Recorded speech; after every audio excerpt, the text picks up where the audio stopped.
All right, so I hope this is another reasonably friendly section.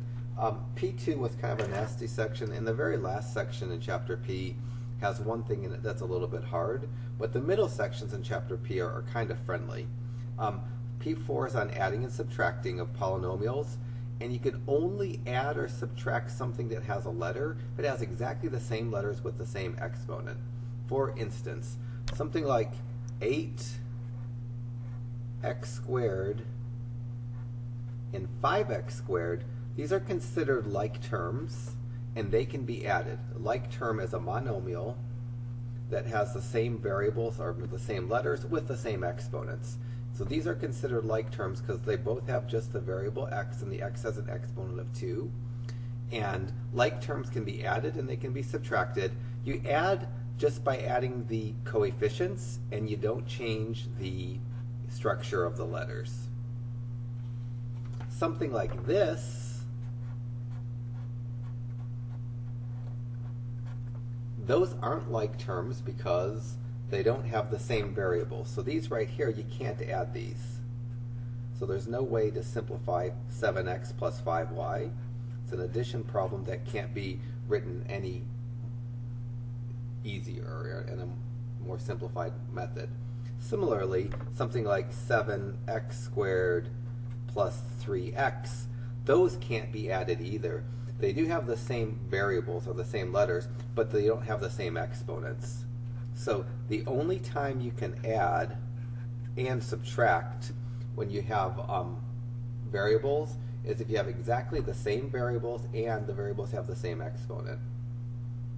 Each of the first 16 problems contains a long addition / subtraction problem, and generally I do them in my head, but if I wasn't going to do them in my head and to show you what I'm doing, I might rewrite the problem so that the terms that can be combined are written next to each other. So I wrote the 8y cubed, and that can be added to the 2y cubed. So the next thing I'm going to put down is my 2y cubed. This is just organizing the problem to show you what I can combine and what I can't combine. Next thing I'm going to do is put down the y squared terms. So I'm going to put this plus 5y squared and the minus 4y squared. So this is just rewriting the problem to make the simplification easier to follow.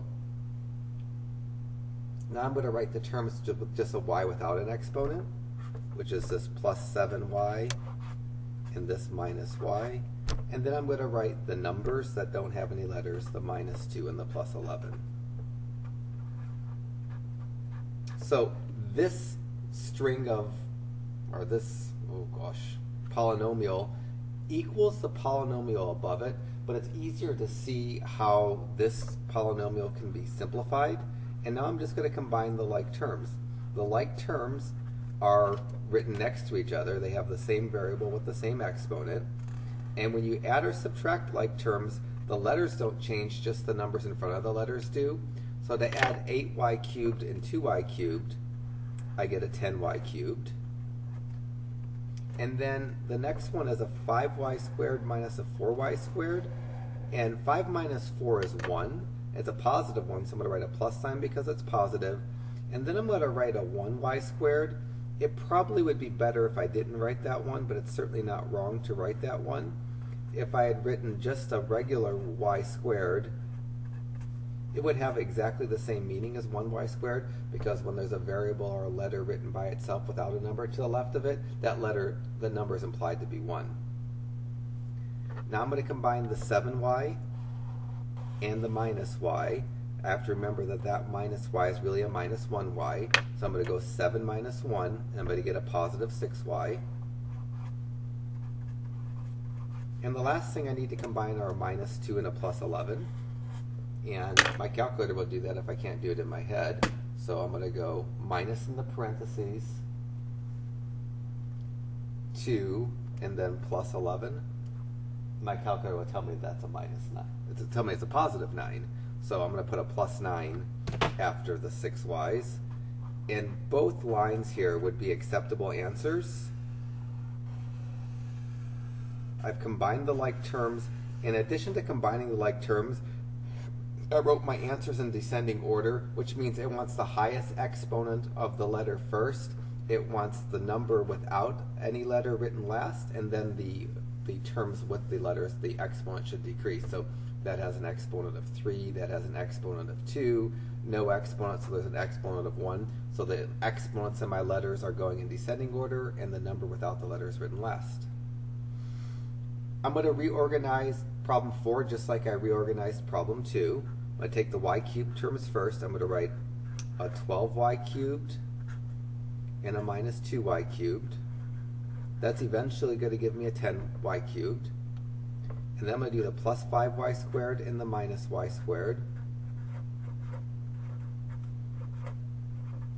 And then plus 11y, plus 9y, minus 3y. In any order, I'm going to do the minus 3y first just because it's written first. And then the plus 11y and the plus 9y. So in my answer to this problem, since every term has a variable or the letter y, I won't get something like the 9 in part question 2 that doesn't have a letter. First thing I'm going to combine is the 12y cubed minus 2y cubed, and 12 minus 2 is 10. I'm going to leave the y cubed unchanged. And then 5y squared minus y squared is really 5y squared minus 1y squared. That's a positive 4y squared. And then these minus 3y plus 11y plus 9y, I know I'm going to get a y, and then if I can't do minus 3 plus 11 plus 9 in my head, I can use my calculator to figure out the number that goes in front of the y.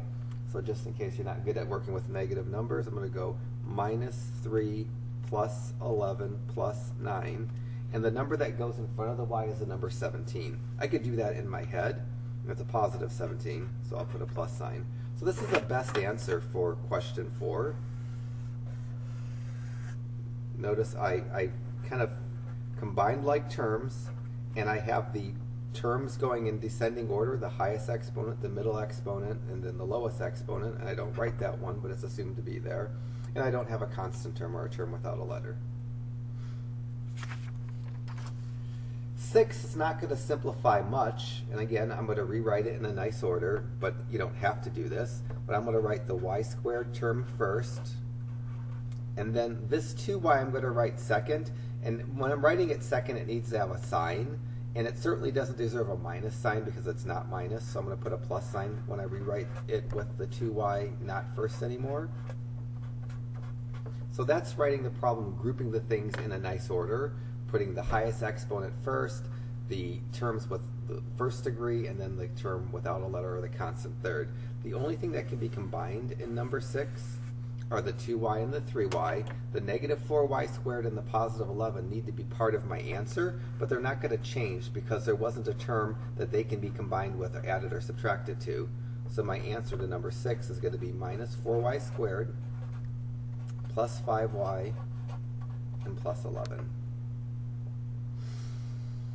Fractions are an issue, not so much of an issue because my calculator does fractions, and I do fractions well anyways.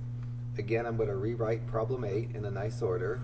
So I'm going to have the 4/5 y written first, the 3/5 y written second, and then the minus 2/3 and the minus 1/3 last. Now I'm going to combine the 4/5 y plus 3/5 y, which means I have to be able to add 4/5 plus 3/5. And when fractions have the same denominator, you simply add the numerator. And then again, on my calculator, to do the 4/5 plus 3/5, I'd enter the fraction 4/5, arrow out of the denominator, type my plus sign, hit the fraction button, type 3/5. My calculator will tell me that the number that's going to go in front of the y is the number 7/5. So in my answer, the beginning is going to have a 7/5 y. When you're adding or subtracting, the letter part doesn't change, just the numbers change. And then the last thing I need to do is combine minus 2/3 and minus 1/3. And my calculator is way smarter than I am with this. I'm going to go minus fraction 2/3, arrow out of the denominator, and then minus 1 over 3. It's going to give me negative 1.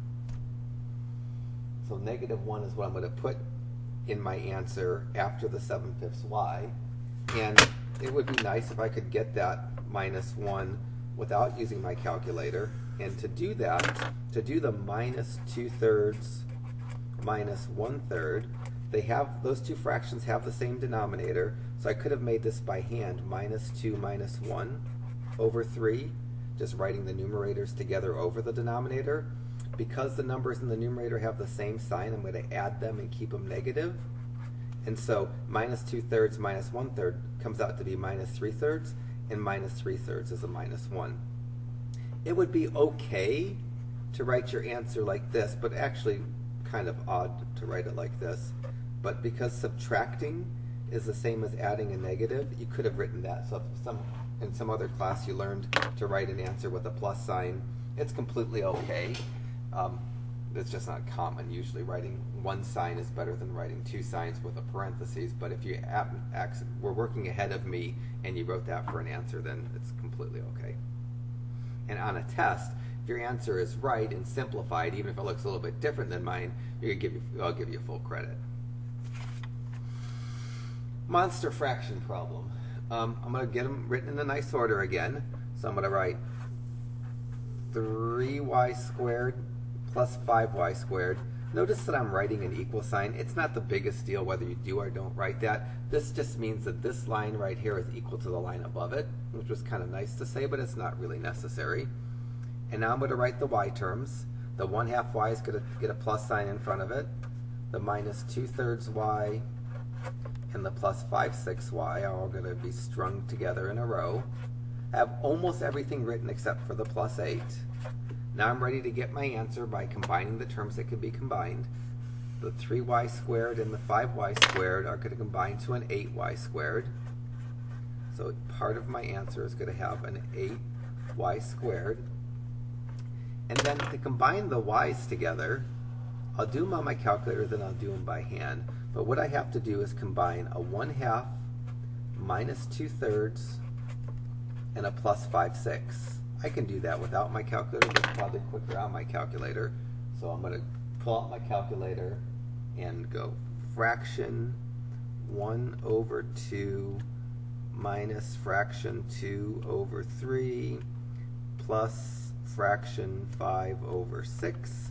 My calculator tells me that's 2/3. So in my answer, after the 8y squared, it's going to have a y, and in front of the y it's going to be a positive 2/3. In order to get that 2/3 without my calculator, I need to get the fractions to have a common denominator, which is 6. I'd multiply the 1/2 by 3 over 3, which would make it 3 over 6. And then the 2/3, I'd multiply by 2 over 2, which would make it 4 over 6. I'd still have the plus 5 over 6. So by hand, each fraction would need to have a denominator of 2. Then I can write the 3 fractions as 1 by writing the 3 pieces in the numerator next to each other. So that would be 3 minus 4 plus 5 over 6. To do this by hand, I'd go 3 minus 4 is -1. -1 plus 5 is 4. So this comes out to 4 over 6, and 4 over 6 reduces to 2/3.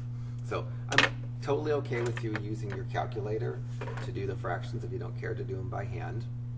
But they're not that hard to do by hand either. I'm not done with my answer because I haven't taken into account this plus 8, and it had nothing to combine with, but it still needs to be part of the answer. So the best I can do there is, for an answer, 8y squared plus 2/3 y plus 8. When you have multiple letters, the letters, even having the same letters, isn't enough to be able to add or subtract. The only time you can add or subtract with the same letters if they have the same letters and each letter has the same exponent. So these two terms can be added together, but these can't be combined. So those you can't combine, because even though they both have an a and a b, this one has an a squared, that one just has an a, this one has a b, that one has a b squared. So the only thing that can be combined is the 2a and the 5b. if I wanted to follow my rules of writing this in descending order power, this term here is a second degree term, because to find the power or the degree of the term, you add the exponents of the letters, and each of the letters has an exponent of 1, so that's a second degree term. This 3a squared b, the a has an exponent of 2, the b has an exponent of 1. This is a third degree term. This is again a second degree term. And this last 7ab squared, the a has an exponent of 1, the b has an exponent of 2. That's a third degree term.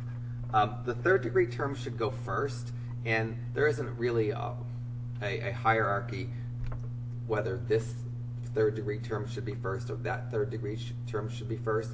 So as I'm writing my answer, I have flexibility in terms of still not violating the instructions, writing the terms in descending order, in terms of whether I write the minus 3a squared b first or the minus 7ab squared first. So this is rewriting the problem in a nice order, but it's not done with an answer because each terms can be simplified, and those are going to add to a 7ab. So for an answer, one of the third degree terms should be written first.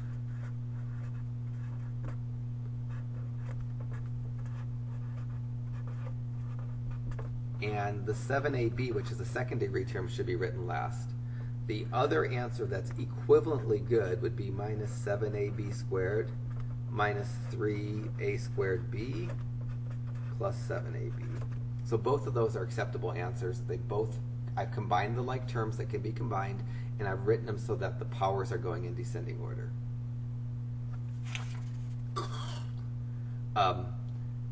Real quickly, I'm going to try to figure out which terms can be combined and the degree of each term, so I know which order to shove these things in.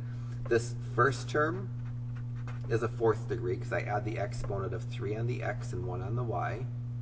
The second term is a fourth degree term again.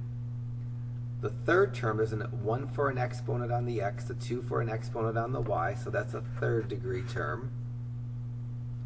This is another fourth degree term. And yet another fourth degree term, the exponent of 1 on the x and the 3 on the y. So the fourth degree terms should be written first, and these three fourth degree terms all have an x cubed and a y, so those can be condensed to one term. So I'm going to write those first. I'm going to write 9x cubed y and 11x cubed y and 8x cubed y next to each other because those can be combined together. The other two terms, this fourth degree term, the minus 12xy cubed, that can't be combined with the first three terms, even though it has both an x and a y. The x here has an exponent of 3, there it doesn't have has an exponent of 1. So you can't add something with different exponents on the letters. And the only term I haven't written down yet is the minus 4xy squared. So now I've written the terms in a nice order. I have the fourth degree terms first, the third degree term second. I'm going to combine these three because they have exactly the same letters with the same exponents by taking the 9, the 11, which is 20, and the 8 gives me 28, and adding those three numbers and keeping the letters the same.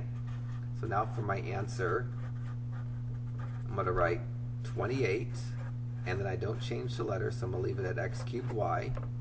And then the last two terms, the minus 12xy cubed and the minus 4xy squared, just kind of tag along, but they don't change. In the next problem, I need to know the degrees and which terms can be combined. The only terms that can be combined is the first term and the last term. The middle terms they have something different in terms of, all have the letters x, y, and z, but they don't have exactly the same exponent structure. So those are the only things that could be combined. Now I have to figure out what to write first, second, and third. This term, if I add the exponent of 1 on the x plus the exponent of 2 on the y plus the exponent of 1 on the z, this is a fourth degree term.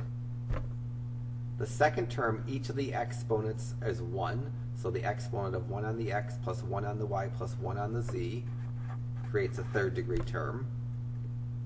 The this term has an exponent of 2, 1, and 1, so it's a 4th degree term. And the last one has an exponent of 1, 2, and 1. It's a 4th degree term. So I'm going to write the 4th degree terms first, the 3rd degree terms second, and usually, I guess at this stage, I'm going to write the things that need to be combined first. So I'm going to write the 2/5 x y squared z first, and then the minus 3/8 x y squared z second. Those two terms can be combined. And then I'm going to write the next 4th degree term, minus 1/4 x squared yz, and minus 2/3 xyz. The only thing I have to worry about in terms of fractions are the first two terms, because they can be combined together. I don't have to worry about common denominators for the last two terms because they're not being combined with anything. I don't need to force their denominators to be the same as my other fractions denominators. To get to my answer, the number that's going to go in front of the first term is going to be whatever 2/5 minus 3/8 is. And again, I'd probably prefer doing that on my calculator, so I'll do that. I'm going to go fraction 2/5 minus fraction 3/8. That tells me I'm going to get 1/40 in front of my first term. So in my answer, the fraction that I'm going to need is a 1/40 in front of the x y squared z. And then the next two terms, because they don't combine with the other terms, I don't need to do anything with their fractions in terms of making everything have the same denominator. That's not necessary.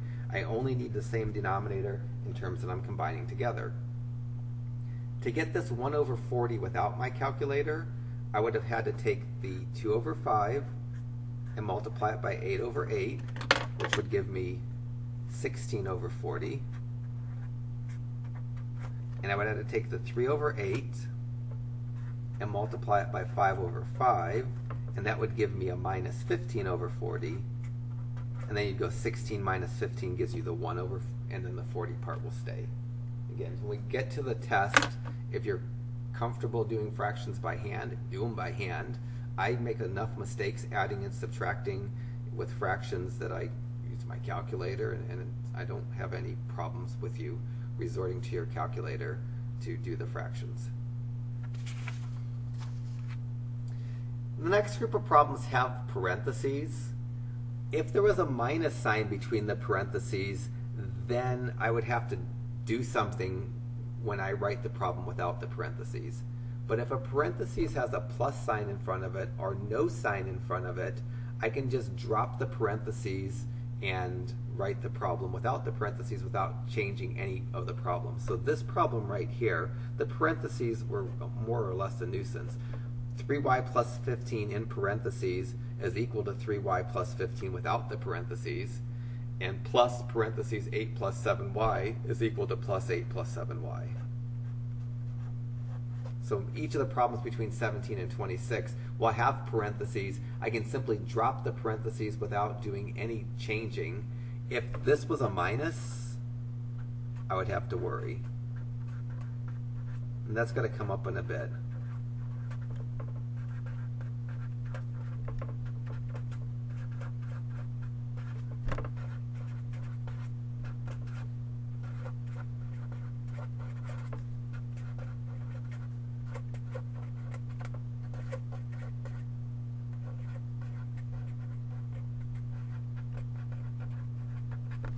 So it's not for any of the problems between 17 and 26. I won't worry about that just yet. But when we get to the problems that have minuses between the parentheses, I'm going to have to do something more than just drop the parentheses.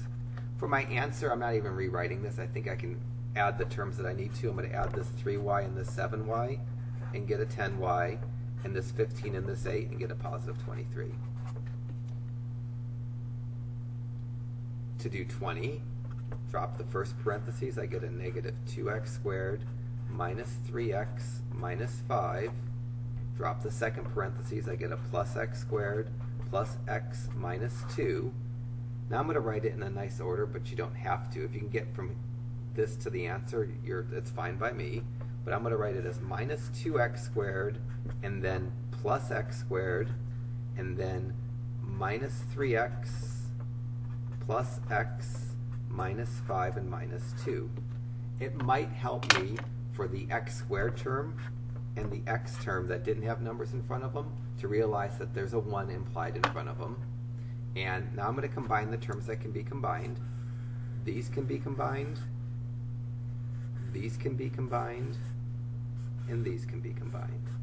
The minus 2 and plus 1, I'm going to go minus 2 and plus 1, minus 2 plus 1, and I'll get a minus 1 that belongs in front of the x squared. So for my answer, I could either write a minus 1x squared or just a minus x squared. If you write a minus without the 1, it means a minus 1. And then the next piece, minus 3 plus 1 gives me a minus 2. So I'm going to write a minus 2x. And minus 5 minus 2, they're both negative. I'm going to add them and keep them negative. You could do that on my calculator. If you couldn't do that, I'd go minus 5 minus 2. And it'll give you the minus 7. So both of these are okay answers. Probably the bottom one would be preferred in a higher level class, but it hardly makes any difference to me.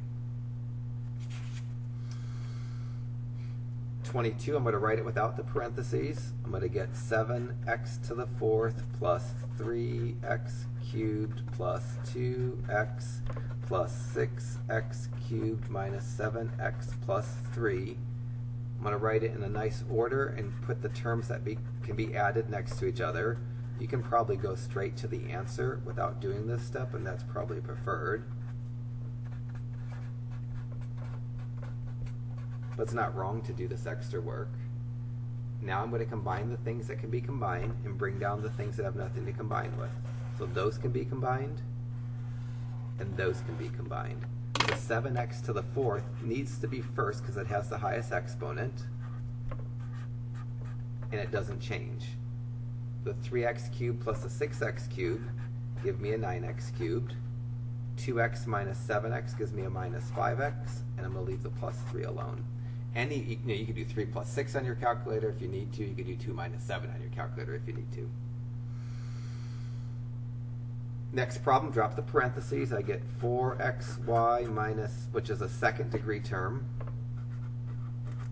minus 2x squared y, which is a third degree term,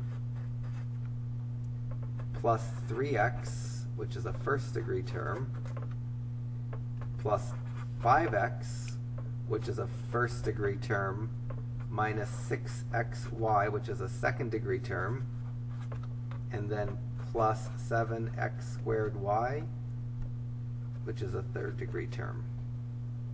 So I'm going to write the terms in a nice grouping what can be added and write them in descending order. So I'm going to write minus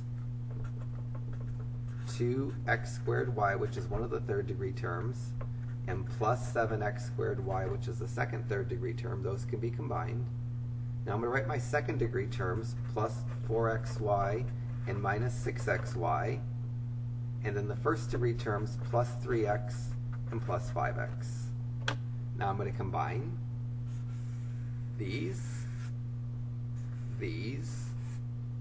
and these. For these, minus 2 and 7 have opposite signs, so I subtract and take the sign of the larger, and that's going to give me a positive 5, and I'm going to keep the x squared y intact. The second one, 4 minus 6 is negative 2, so I'm going to get a minus 2xy, and the last one, 3 plus 5 is 8, and I'll get an 8x. So the best answer, written in the nicest order, would be 5x squared y minus 2xy plus 8x. Fits the instructions perfectly. I've combined everything that can be combined, and I've written it so I have a third degree term, a second degree term, and a first degree term. None of those can be combined together because they don't have exactly the same letters with the same exponents. The last one in this grouping, I have the 9xy cubed. That's a fourth degree term because the x has an exponent of 1, the y has an exponent of 3, so that's a fourth degree term. And then minus 11x cubed y, that's another fourth degree term, but it can't be combined with the first term because they don't have the same exponents on the letters. And then the plus xy cubed, 8xy cubed, is another fourth degree term, and then the plus 5x cubed y is also a fourth. They're all fourth degree terms, so there really isn't any strong candidate for first or last. But I'm going to write them in the order they can be combined next. I'm going to write the 9xy cubed along with the 8xy cubed and the minus 11x cubed y next to the 5x cubed y. And I forgot a y here, didn't I? Now I'm going to combine. 9 and 8 is 17. I'm going to not change the letters. So I'm going to get 17xy cubed. And then minus 11 and positive 5, those numbers have opposite signs, so I subtract the 11 and the 5 and get a 6. Take the sign of the larger, which is negative, so I'm going to get negative 6x cubed y. It would be okay, equally correct to write minus 6x cubed y plus 17xy cubed for an answer. They're both to be correct answers. There isn't one that's better than another. Although if I have my choice of order, I'd probably write the positive first, but that's just personal preference. It's not really anything that's industry standards. The next group of problems, so to rewrite this as a vertical addition problem, to write something as a vertical addition problem, I'm going to take the stuff in the first parentheses, write it above a line, and leave myself room for the contents of the second parentheses. So I wrote a horizontal line with a plus sign because it's this plus sign, and I dropped the parentheses. And I'm going to take the contents of the second parentheses and put them right above the line and under the number they belong. So the 8, which is a plus 8, I'm going to write under the plus 5. The 7y, which is a plus 7y, I'm going to write under the 3y. And the minus 6y squared, I'm going to write under the 2y squared. And now I'm going to combine them. So this is just a different way to look at combining like terms. Sometimes it's easier to write them vertically than it is horizontally. It makes it easier to see the combinations in long problems, but it's not the most important skill that we do. So now I'm going to combine these. Because the numbers have opposite signs, I subtract 2 minus 6 and get negative 4. And keep the y squared. Similarly, I'm going to combine these. The numbers have opposite signs. 7 minus 3 is going to give me a positive 4. And I'm going to keep the y. And the 5 and the 8 give me a 13. So the answer to problem 28, which I really could have gotten without writing it vertically, is minus 4y squared plus 4y plus 13. The reason this is in here, writing something vertically and combining, is because it's a skill that's necessary to do some of the problems in the last section in Chapter P. And so this is just, so when we get to the last section, this isn't something new. It's not terribly interesting or even applicable here, but when we do long division, in long division somehow this is going to be necessary. So for 30, make my by bar with a plus sign, and then take the negative 2x squared minus 3x and a minus 5 from the first parentheses. Second parentheses, I'm going to have an x squared, a plus x, and a minus 2. And sometimes it helps me when a letter doesn't have a number in front of it to put the 1 in front of it. The first combining, a minus 2 plus 1 gives me a minus 1. X squared, which I could have written as just a minus x squared. And then minus 3 and plus 1 give me a minus 2x. And a minus 5 and a minus 2 give me a minus 7. Both of these would be correct answers. The bottom one is probably preferred, but I wouldn't take off points if you wrote an answer like that. In 32, I'm going to take the contents of the first parentheses and write them with their in a nice order. So I'm going to write the 3x to the 4th first, the 7x cubed second, and the 2x last. Then I'm going to take the contents of the second parentheses and line them up. A minus 7x to the 4th, a plus 6x cubed, and a plus 3x. And now I'm going to combine. The first ones have opposite signs, so I have to subtract the 3 minus 7 and get a negative 4. I leave the x fourth alone. Next pair have the same signs, so I add them. 7 and 6 is 13. I don't change the x cubed. Last one, 2x plus 3x is 5x. So the answer to 32 It's going to be negative 4x to the fourth plus 13x cubed plus 5x. 34, vertical addition, I'm going to go 7x squared plus 5x plus 3. From the second parentheses, I'm going to put a plus 3x and a minus 7. Didn't write anything under the 7x squared because there wasn't another x squared term. In my adding, I'm just going to bring it down. Part of my answer is going to have that 7x squared. 5x plus 3x is a positive 8x. 3 minus 7 is negative 4. So hopefully this is getting to be a friendly section. The only thing that's a little bit tricky is when we start dealing with minuses. And it's not that tricky, you just have to be careful with your signs. Pluses are just a lot easier than minuses, but minuses really aren't that hard. God, these are never ending. So 36, I'm going to write 8z squared plus 5z plus 4. And I made a longer bar because I needed to sneak the 2z cubed kind of far left because it has the highest exponent that needed to be written first. And then I'm going to put the plus 3 under the 5z and the minus 5 under the 4. So when I write a vertical addition problem, I wouldn't stack something that can't be added. And because you can't add an 8z squared and a 2z cubed, I didn't write them on top of each other. I left a gap. So I'm going to bring down the 2z cubed. I'm going to bring down the 8z squared, and I can't write things without terms without signs between them, and it certainly is not deserving of a minus sign because it's not minus, so I'm going to put a plus sign. And then the 5z plus the 3z is going to give me an 8z, and the 4 minus 5 is going to give me a minus 1. So for 36, the best I can do for an answer is 2z cubed plus 8z squared plus 8z minus 1. For 38, I'm going to go a squared, but I'm going to write it as a 1a squared just because it just helps me to see the 1. So I wrote the 1a squared plus 5a minus 9. And then I'm going to put my plus 2a squared and my minus 6 in a nice place. And now I'm going to add 1a squared plus 2a squared is 3a squared.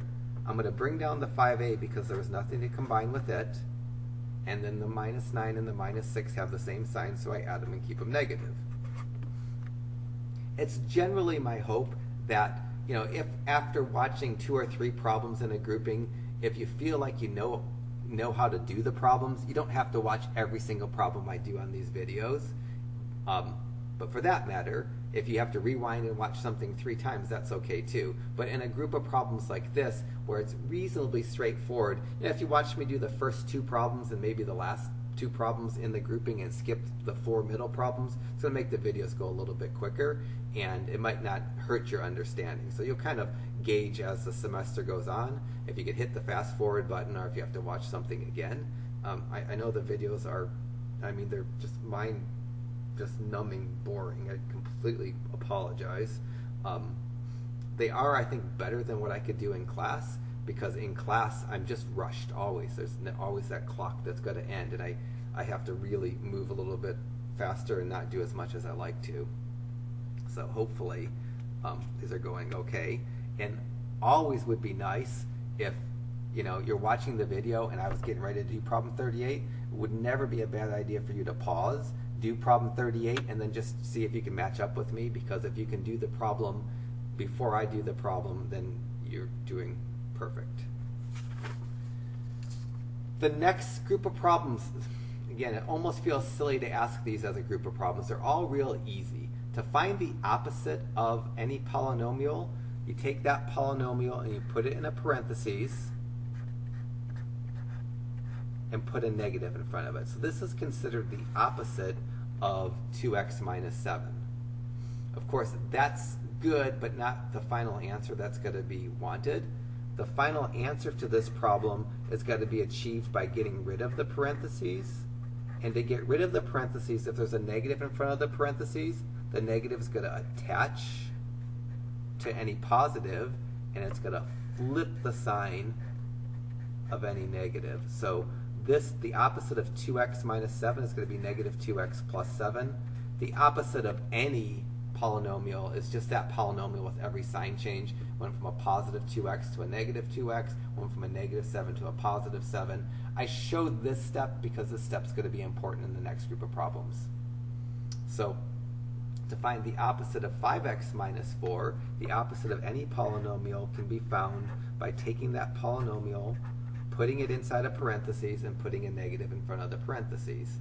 To clear the parentheses, the negative is going to attach to the 5x and become a negative 5x. And it's going to kind of attach to the 4 and give me a double negative 4, which turns into a positive 4. So you get really a negative 5x minus a negative 4. So this negative attaches to this, it attaches to that, and then I get the double negative, and that's why it goes to positive. So the opposite of any polynomial, just change the signs. If it was a positive 5x, it goes to negative 5x. If it was a negative 4, it goes to a positive 4.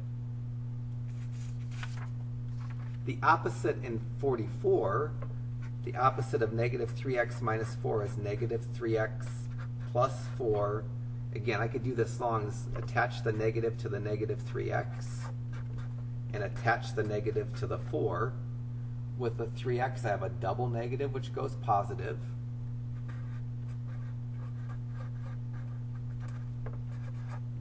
And with the 4, I have a plus and a plus and negative we just write as a minus.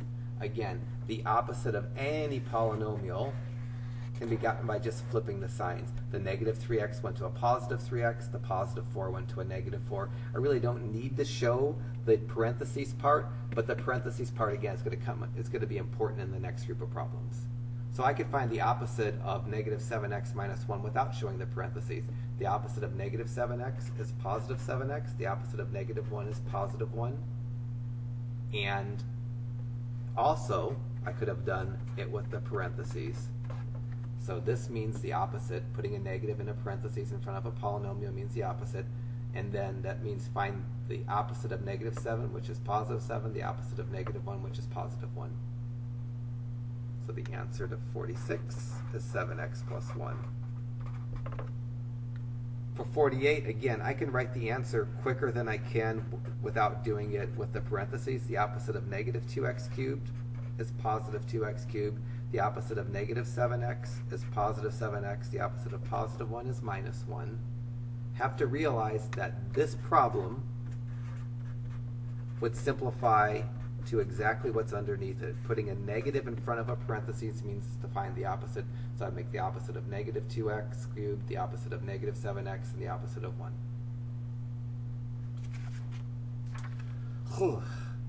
50, the answer is going to be the opposite of 5y to the 4th is negative 5y to the 4th. The opposite of negative 2y is positive 2y. The opposite of positive 3 is negative 3.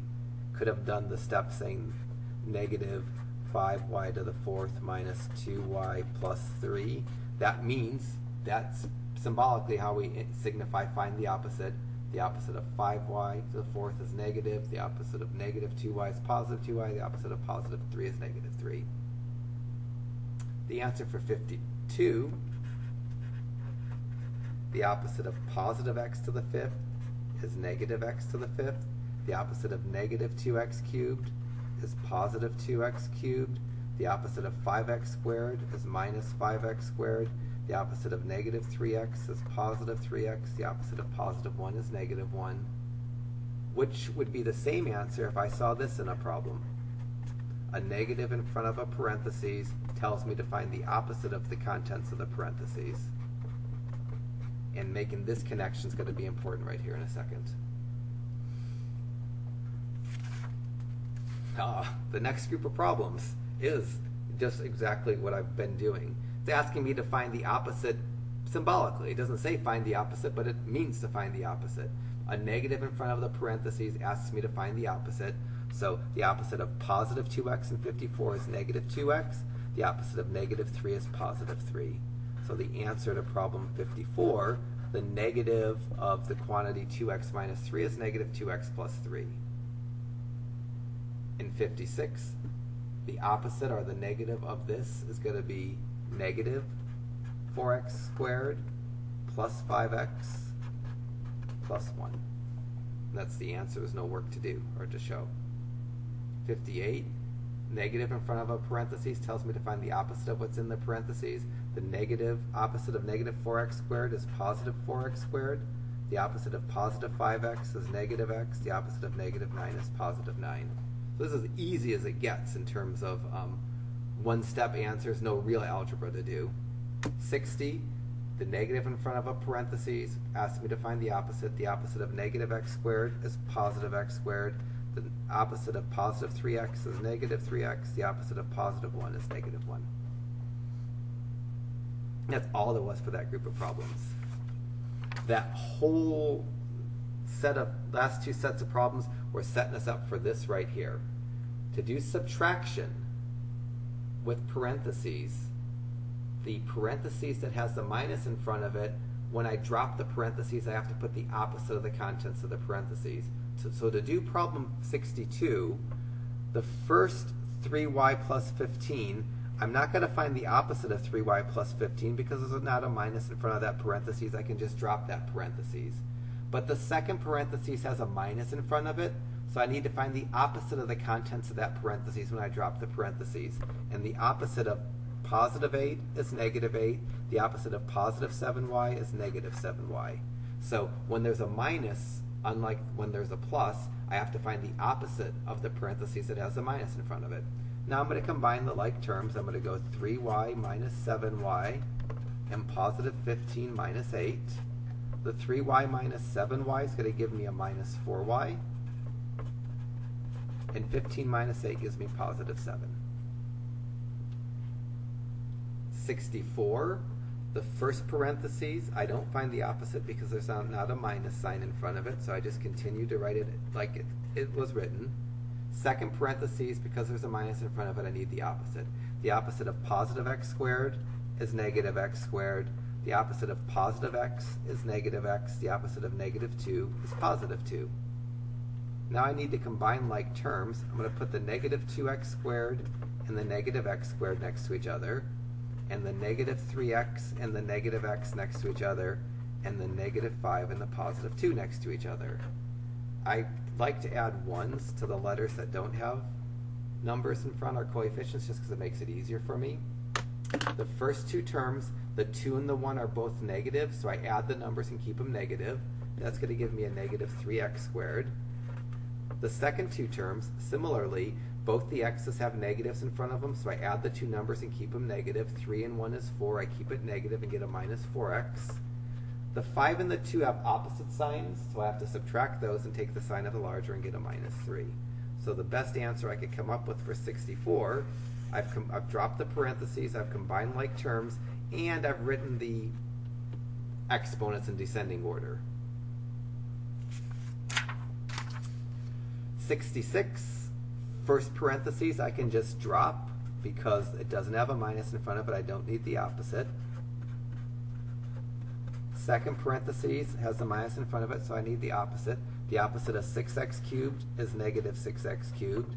The opposite of negative 7x is positive 7x. The opposite of positive 3 is negative 3. Now I'm going to write things in a nice order. I'm going to write the 7x to the fourth, and then the 3x cubed minus 6x cubed, and then plus 2x plus 7x and minus 3. So I've taken the line that without the parentheses, and I've just written it in a nice order, so I wrote the terms that can be combined together next to each other. You don't have to do this step. It's, in some sense a waste of time, but sometimes it keeps me from making a mistake. So the things that I circled can be combined. The things that I didn't circle need to be part of my answer, the first part and the last part of my answer, and they're not going to change. So in my answer, I'm going to get a 7x to the fourth, and then positive 3 minus 6 gives me a minus 3, and I keep the x cubed, and then positive 2 plus 7 gives me a plus 9, and I keep the x, and I bring down the minus 3. 68, first parentheses, I don't need the opposite. I can just drop that parentheses and get 4xy. That's a second degree term. And then minus 2x squared y, that's a third degree term. And then plus 3x, that's a first degree term. Second parentheses, I need the opposite, which is minus 5x, which is a first degree term, plus 6xy, which is a second degree term, and minus 7x squared y, which is a third degree term. So I have to write third degree, second degree, then first degree. Start off by writing the third degree terms. The third degree terms are minus 2x squared y and minus 7x squared y. The second degree terms are plus 4xy and plus 6xy. The first degree terms are plus 3x and minus 5x. So now I've written the terms third, second, and first degrees, and now I'm going to combine. These can be combined because they have the same letters with the same exponents. Both the numbers in front of the letters are negative, so I'm going to add them and keep them negative. So in my answer, that negative 2 and negative 7 is going to turn into a negative 9. When they have the same signs, you add them. If they have opposite signs, you subtract them. The letters don't change. The middle, I just add the 4 and the 6 and get a 10 and leave the xy. And then the last, the 3 and the 5, I go 3 minus 5 and get a negative 2 and leave the x.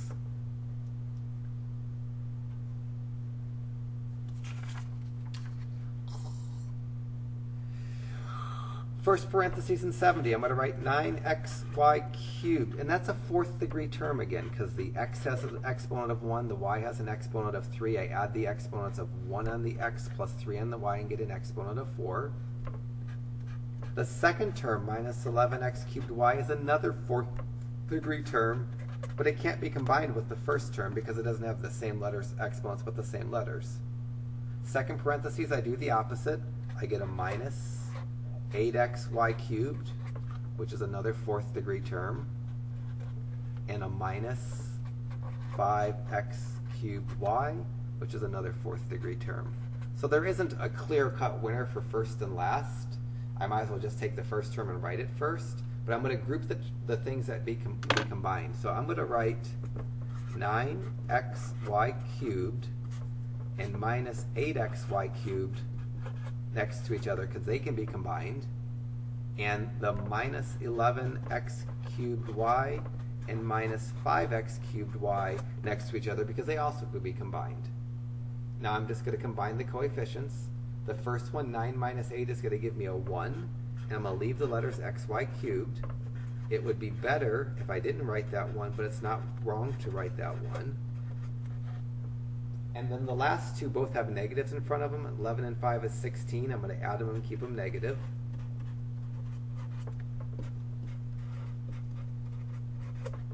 And both of these would be okay answers. Again, the bottom one is probably considered better because it's written more efficiently, but it isn't any more or less correct than the one above it.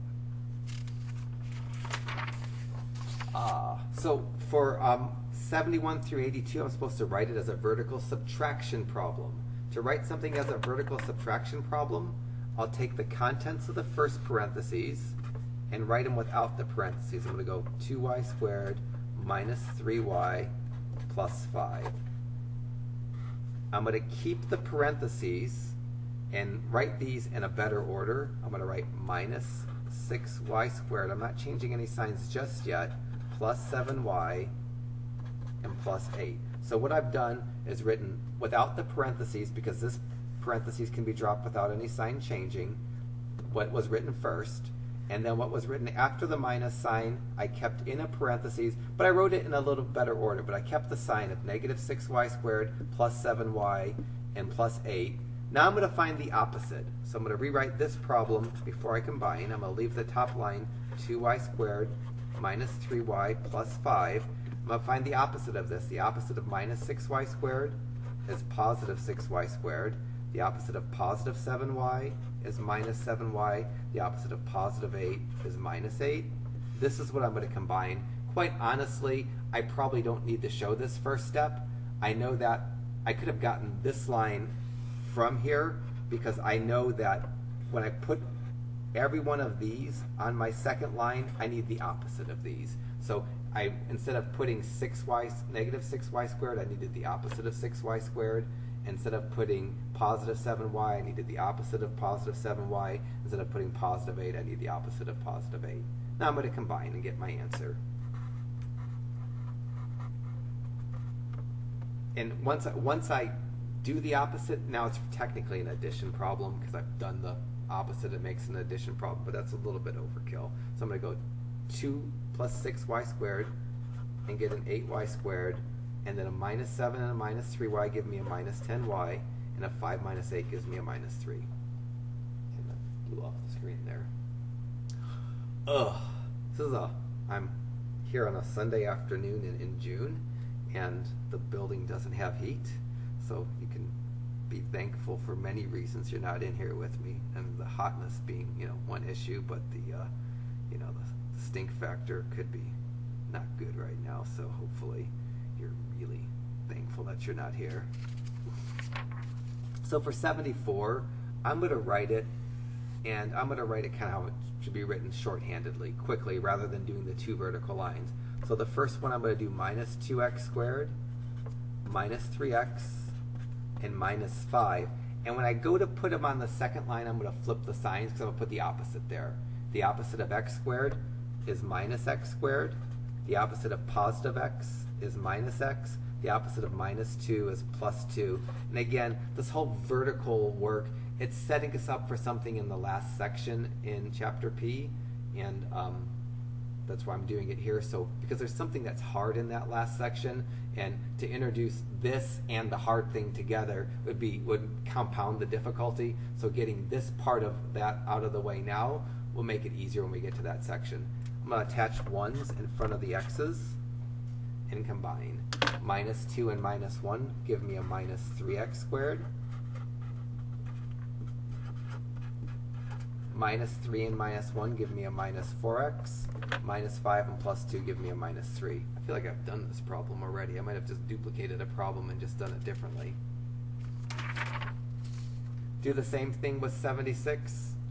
Write the first, whoops, I'm going to write, no, I must have screwed up. I'm going to write the 3x to the 4th first, the 7x cubed second, and the 2x third.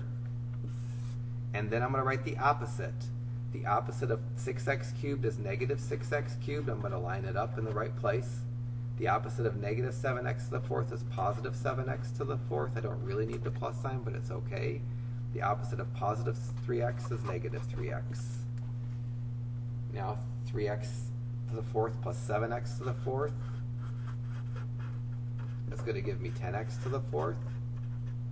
7x cubed minus 6x cubed gives me 1x cubed. It's positive, and I'm not going to write the 1, but if you had a 1x cubed there, it'd be okay. 2x minus 3x is negative 1x, which I'm going to write as negative x. But if you wrote 10x to the 4th plus 1x cubed minus 1x, it's completely okay. There's not any reason to write the 1s, but they're not wrong to write either. Anytime you have a letter written without a number in front of it, there's an assumed 1. So the 7 minus 6, which was a positive 1, the 2 minus 3, which is a negative 1, are implied. It's a negative 1 when you have a negative sign. It's a positive 1 when you have a positive sign. And it's not necessary to write the 1s, but it's not wrong to write the 1s either. 78, I'm going to go 7x squared plus 5x plus 3. And then the opposite of positive 3x is negative 3x. Line it up. The opposite of negative 7 is positive 7. Line it up. The 7x squared is going to be part of my answer, but it has nothing to combine with. So I'm going to get a 7x squared. 5x minus 3x is positive 2x. Plus 7 plus 3 gives me a 10. So 7x squared plus 2x plus 10. Getting close to the last problem. Just a few more left. In problem 80, I'm going to write the 8z squared plus 5z plus 4. I left myself a little room to the left because I knew I was going to sneak this in here. For the next one, I'll put the opposite of 2z cubed, which is negative 2z cubed. The opposite of positive 3z, which is negative 3z, and line it up. The opposite of negative 5, which is positive 5. So the second line, I put the opposites, and I line them up under the terms that they can be combined with. The 2z cubed didn't belong under the 8z squared because they don't have the same exponents. They can't be combined. So both of these need to be part of my answer, but they're not going to change. So in my answer, I'm going to have a negative 2z cubed, a positive 8z squared, 5z minus 3z is a positive 2z, and positive 4 plus 5 is positive 9. If you made it this far, it's really impressive. I know that it's a chore to go through these things, and so getting to the end is beautiful. 82. I'm going to write a squared, and then maybe I'll kick on a 1 in front of that because it might help me. And then plus 5a minus 9. Opposite of 2a squared is negative 2a squared.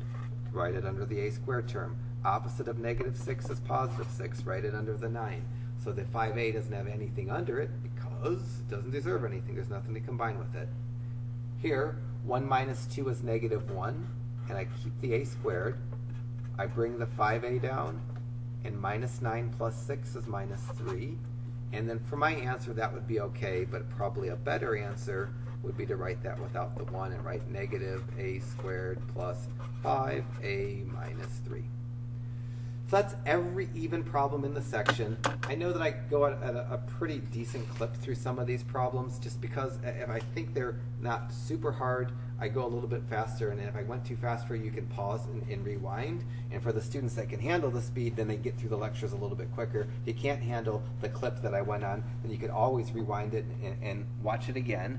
And of course, if there's any time I do something you don't understand, you can come visit me, send me an email, and I can explain it one-on-one, better than I can just talking to myself in a room.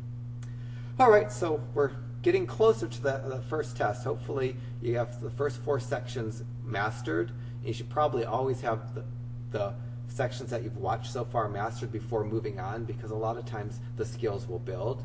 And it's going to be the case that the adding and subtracting skills in this section are going to come up again in the next section. All right, well, thanks for watching.